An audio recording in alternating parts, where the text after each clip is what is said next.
Hello everyone, आप सभी लोगों का एक बार पुनः हमारे यूट्यूब चैनल शिक्षा डिजिटल पर स्वागत है।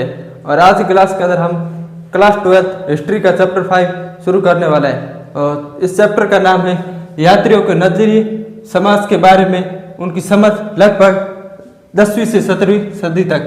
मतलब इस चैप्टर के अंदर हम क्या पढ़ने वाले हैं, जो यात्री 10वीं से 17वीं शताब्दी के मध्य जो यात्राएं की भारत की, उन्होंने जो वृत्तांत दिखे उसके अंदर भारतीय समाज के बारे में जानकारी और उनकी समझ के बारे में चर्चा करेंगे। चलिए तो फिर आज की क्लास को अब हम शुरू करते हैं। चलिए अब हम चैप्टर को पढ़ना शुरू करते हैं। सबसे पहला, यात्री की यात्रा क्यों करते थे उसके कारण के बारे में चर्चा करेंगे। जैसे कार्य की तलाश में, मतलब कोई व्यक्ति एक जगह दूसरी स्थान कार्य की तलाश में जाता था। और बात करें नेक्स्ट, प्राकृतिक आपदाओं से बचाव के लिए, मतलब कि जो मौसमी घटनाएं होती है जैसे मौसम खराब वगैरह, एक स्थान पर रहने के कारण यात्री थे वो दूसरी जगह यात्रा करते थे। और दूसरा बात करें व्यापार करने के लिए दूसरी जगह जाते थे। और पुरोहित भी अपने कार्य के लिए दूसरी जगह जाते थे और वह यात्राएं करते थे। और तीर्थ यात्रियों के रूप में भी या फिर साहस की भावना से प्रेरित होकर यात्राएं करते थे। तीर्थ यात्री मतलब वो जैसे धर्म स्थल पर या अन्य जगहों पर जाते थे, वो तीर्थ यात्री होते थे। वही कुछ साहस की भावना से नए स्थानों की खोज में या नई जगहों को अपने वृत्तों के अंदर लिखने के लिए नई नई जगह जाते थे, यात्राएं करते थे। जैसे यात्रा में क्या देखते थे वो, जैसे भूदृश्य, भौतिक परिवेश, और बात करें तो लोगों की प्रथाओं और भाषाओं, आस्था तथा व्यवहार में भिन्नता और अपने वृत्त में लिखते थे।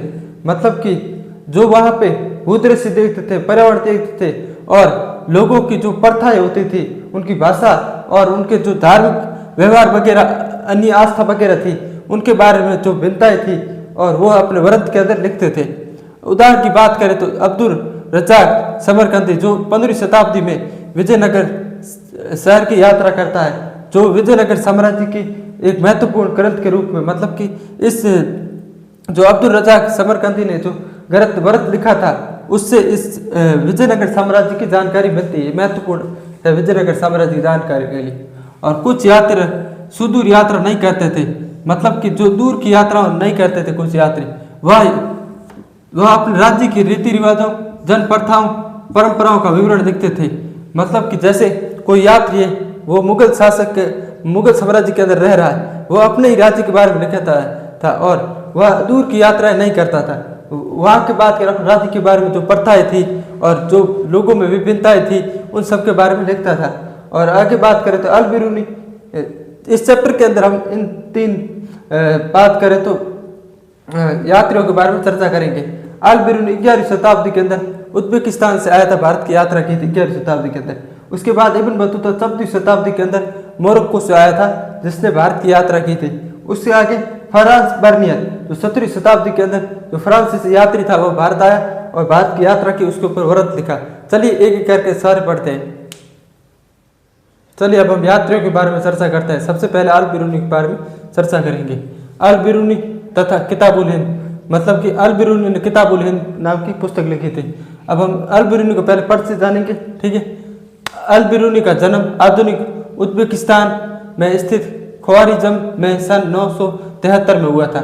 मतलब कि जो वर्तमान में उज्बेकिस्तान है, वहाँ पर उज्बेकिस्तान के ख्वारिज़म क्षेत्र में 973 में हुआ था। और ख्वारिज़म शिक्षा का एक महत्वपूर्ण केंद्र था। मतलब कि ख्वारिज़म जो क्षेत्र था वह एक शिक्षा के लिए महत्वपूर्ण केंद्र था। और अल बिरूनी ने उस समय उपलब्ध सबसे अच्छी शिक्षा प्राप्त की थी। वह कई भाषाओं का ज्ञाता था, जिनमें बात करें सीरियाई, फारसी, हिब्रू तथा संस्कृत शामिल है। हालांकि वह यूनानी भाषा का जानकार नहीं था, फिर भी वह प्लेटो तथा अन्य यूनानी दार्शनिक के कार्यों से पूरी तरह परिचित था। मतलब कि जो बात करें तो यूनानी भाषा का जानकार नहीं था, फिर भी जो प्लेटो और अन्य जो यूनानी दार्शनिक थे उनके बारे में वो जानकार था। प्लेटो के बारे में आप जैसे बात करें ग्रेजुएशन सब्जेक्ट के अंदर पढ़ेंगे, साइंस के अंदर, उनके दार्शनिकों के विचार के बारे में जैसे अल बिरूनी ने पढ़ा था। और उसने अरबी भाषा अनुवादित के माध्यम से पढ़ा था। मतलब जो प्लेटो और अन्य यूनानी दार्शनिक थे, उनके जो अरबी भाषा के अंदर जैसे ग्रंथ थे वो अनुवाद किए गए थे, उनके माध्यम से इनके विचारों को पढ़ा था अल बिरूनी ने। अब आगे बात करें सन 1017 ईस्वी में ख्वारिज्म पर आक्रमण के पश्चात सुल्तान महमूद यहाँ से कई विद्वानों तथा कवियों को अपने साथ अपनी राजधानी गजनी ले गए। मतलब जो सुल्तान गजनी के सुल्तान महमूद थे, महमूद गजनवी, उन्होंने 1017 के अंदर ख्वारिज्म पर जैसे बात कर हमला किया और वहाँ के जो भी कवि और विद्वान थे उन्हें अपने साथ ले गया। ठीक है, उसके साथ अल-बिरूनी भी था, अल-बिरूनी भी उनमें से एक था। वह बंधक के रूप में गजनी आया था, मतलब जो उसे हमला करने के बाद उसे बंधक बना के गजनी ले गए थे, पर वह धीरे धीरे उसे यह शहर पसंद आने लगा और 70 वर्ष की आयु में अपनी मृत्यु तक उसने अपना बाकी जीवन यही बिताया। मतलब कि वो बंधक के रूप में आया था, लेकिन जैसे जैसे वह उस जगह पे रहा, उसे वह जगह पसंद आने लगी और उसने अपने 70 वर्ष के मृत्यु तक वही उस जगह पे जीवन बिताया। गजनी में ही भारत के प्रति रुचि विकसित हुई और यह कोई असामान्य बात नहीं थी। 8वीं शताब्दी से ही संस्कृत में रोचित खगोल विज्ञान, गणित और चिकित्सा संबंधी कार्यों का अरबी भाषा में अनुवाद होने लगा था। मतलब कि जो अल-बिरूनी था उसकी भारत के प्रति रुचि जागृत हुई, वो कोई आश्चर्यचकित बात नहीं थी, क्योंकि 8वीं शताब्दी में ही जो भारतीय जो ग्रंथ थे जैसे खगोल विज्ञान, गणित और चिकित्सा, इन सब की बात करें तो अरबी भाषा के अंदर जैसे अनुवाद होना शुरू हो गया था, इसलिए उन अल-बिरूनी की भी रुचि जागृत भारत के प्रति। ठीक है, अब हम नेक्स्ट स्लाइड के अंदर बढ़ते हैं। चलिए अब हम लास्ट स्लाइड पढ़ते हैं। पंजाब के गजनी साम्राज्य का हिस्सा बन जाने के बाद स्थानीय लोगों से हुए संपर्कों ने आपसी विश्वास और वातावरण बनाने में मदद की।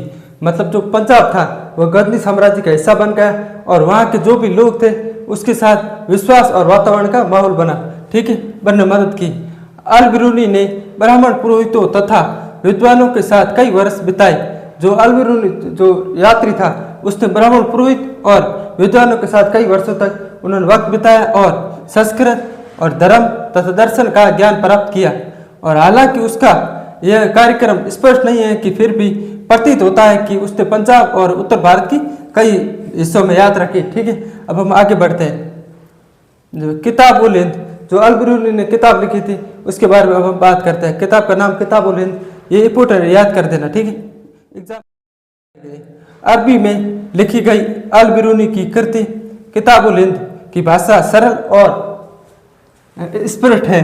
यह एक विस्तृत ग्रंथ है, विस्तृत यानी बड़ा ग्रंथ है, जो धर्म दर्शन, इसके अंदर क्या क्या बातें लिखी गई उनके बारे में बात करें तो धर्म, दर्शन, त्योहार, खगोल विज्ञान, कीमिया, कीमिया मतलब एक प्रकार रसायन के बारे में लिखा गया।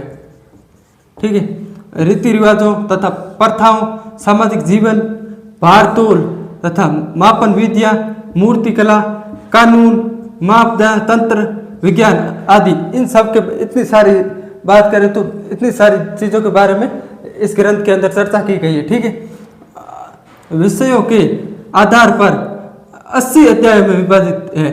मतलब जो ये ग्रंथ है ये 80 अध्याय के अंदर विभाजित है। ठीक है, आगे बढ़ते हैं। सामान्यतः अल-बिरूनी ने प्रत्येक अध्याय में एक विशिष्ट शैली का प्रयोग किया गया है। जो बात का अल-बिरूनी जो बुक लिखी है उसके अंदर एक विशिष्ट शैली का प्रयोग किया गया है। जो आरंभ में एक पर्सन होता है, मतलब जो ये इस प्रकार समझ लो बुक है, उसके ऊपर आरंभ में एक पर्सन लिखा हुआ है, फिर संस्कृतवादी परंपराओं पर आधारित वर्णन और अंत में अन्य संस्कृतियों के साथ एक तुलना लेखन और अरबी भाषा का प्रयोग किया गया। मतलब पहले पर्सन, उसके बाद उसके बारे में लिखा गया और उससे अन्य संस्कृतियों के साथ तुलना की गई। ठीक है, और अपनी कृतियाँ उपमहाद्वीप के सीमांत क्षेत्रों में रहने वाले लोगों के लिए लिखी गई। ऐसा हम क्यों कह रहे हैं, क्योंकि ये किस भाषा के अंदर लिखी थी, हमने पहले बात की थी, ये बात करें तो अरबी भाषा के अंदर लिखी गई। लेकिन अल-बिरूनी था, उसे कई भाषा, अनेक भाषाओं का ज्ञान था, फिर भी उसने बात करें तो अरबी भाषा के अंदर लिखी। अरबी भाषा के अंदर लिखने का कारण यह था कि उसने उत्तर पश्चिम सीमांत लोगों के लिए ये ग्रंथ लिखा था। ठीक है, तो आज की क्लास हम यहीं पे समाप्त करते हैं, मिलते हैं नेक्स्ट क्लास के अंदर। Thank you so much.